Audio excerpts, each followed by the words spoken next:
Hello, welcome to Trains in Viatic, and I'm starting this video outside. So today we're going to be doing the second part of the garden shed. One of the main feature is going to be this kind of boarding here. So this is on the fence, but we also have it on the shed. So I thought if we start here, you can see what I'm trying to achieve. So what it's going to be is I'm going to design for bits which are printed onto the board rather than cut from the board. So let's do the title and then see me building the model.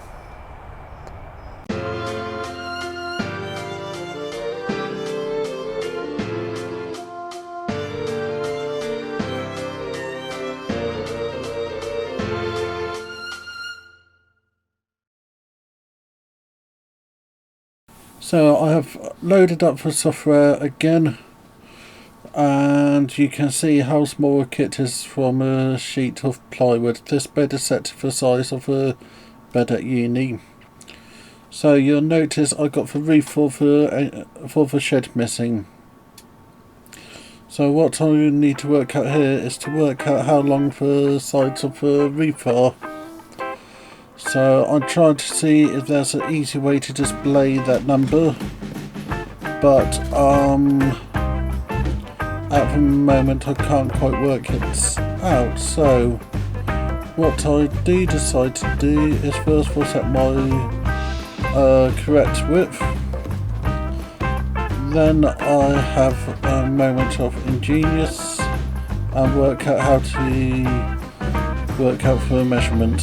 First of all I ungroup it and then I copy the piece, so this will now give me the length of the part, and then I'll group everything back together. Now I will work out the length of this piece and measure it.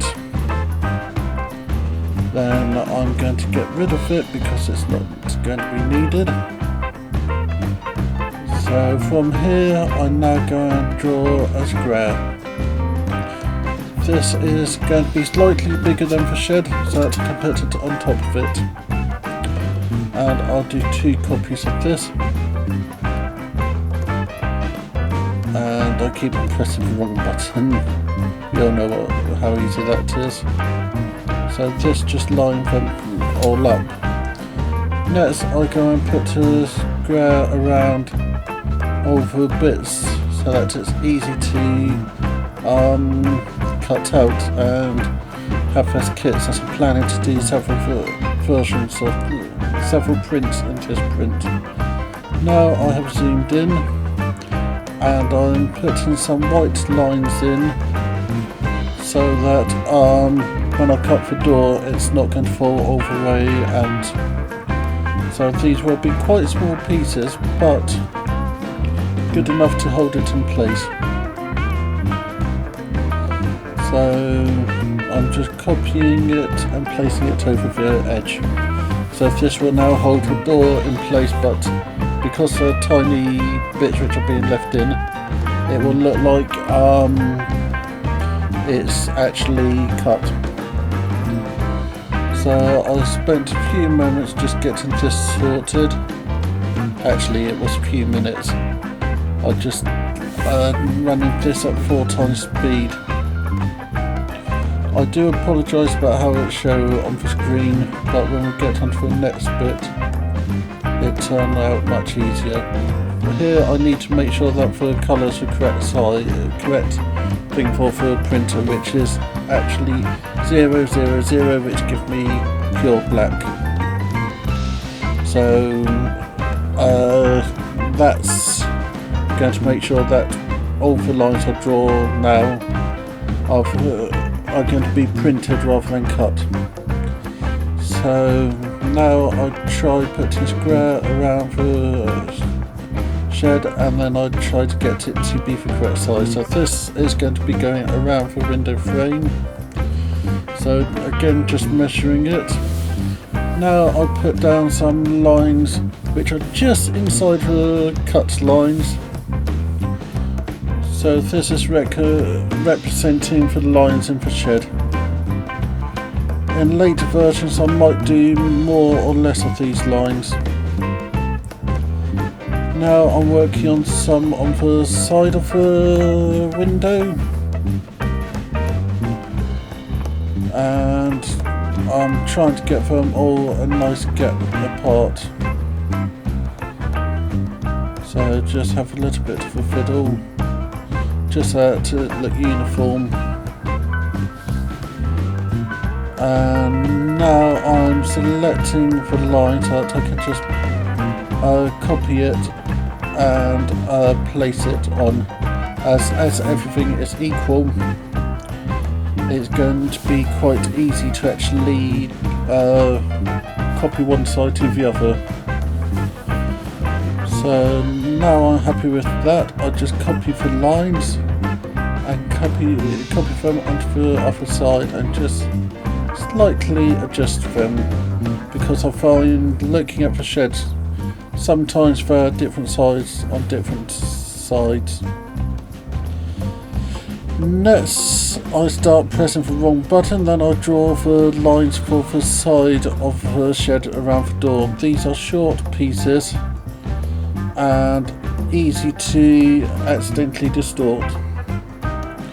So again I'm just placing them. What I found was to paste them, clip away and then click on it.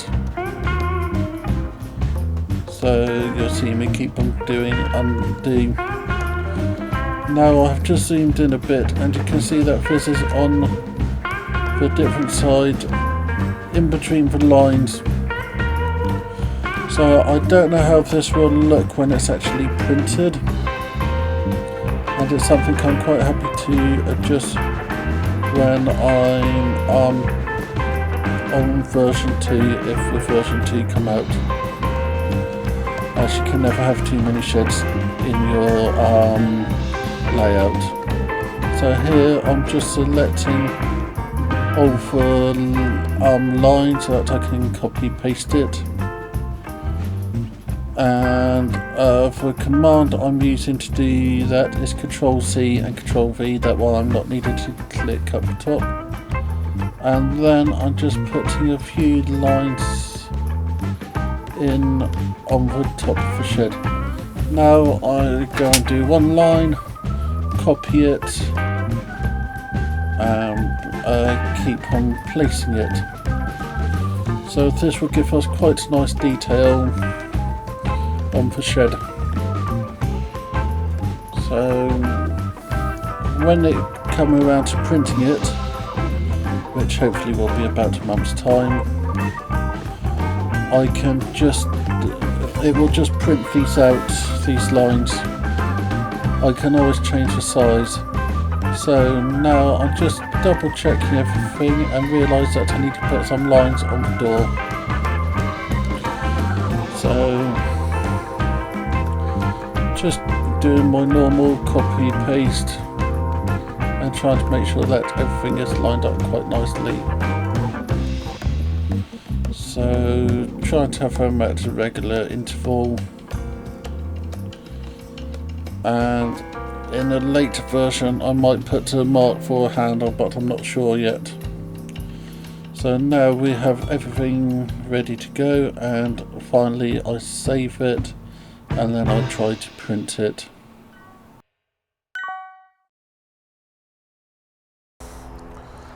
I do apologise about how the image had been captured again. It's something to do with the capture software, but hopefully you could see it much better this time. So now I just need to wait to be able to buy the materials and to print it out at uni. But the red lines need to be 0.001 so that the laser cutter cut them out properly. But the black lines can be any size because that just acts as a printer.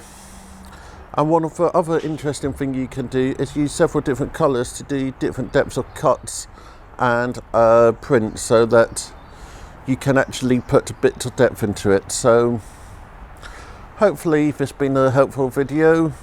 Remember to like, subscribe and comment, and I'll see you next time. Thank you very much, Richard.